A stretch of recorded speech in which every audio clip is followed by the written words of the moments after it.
Doncs era un rei que tenia el castell a la muntanya. Tot el que es veia era seu, terres, pous, arbres i cases.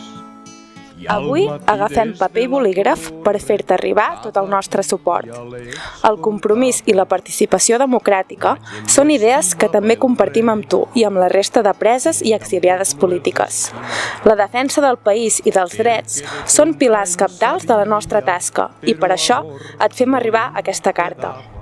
No podem restar en silenci davant d'aquesta injustícia que us ha portat a la presó i a l'exili. Et traslladem tot el nostre escalf i la nostra estima a través d'aquestes paraules i fent entrega d'un folar de l'entitat, màxim símbol dels valors escoltes i guies. I va dir aquesta cançó amb veu trista però clara.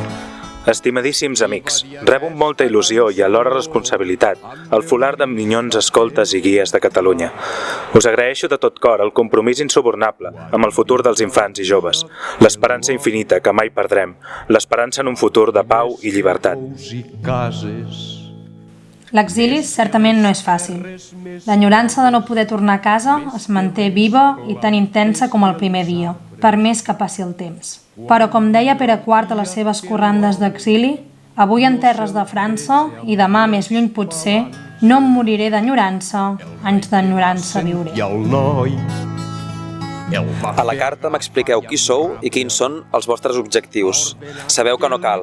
No cal perquè difícilment es pot entendre la recent història de Catalunya sense conèixer l'extraordinària adaptació de l'escoltisme català en la formació i el creixement personal de molts i moltes generacions de catalans, molts dels quals han protagonitzat l'esdevenir del nostre país.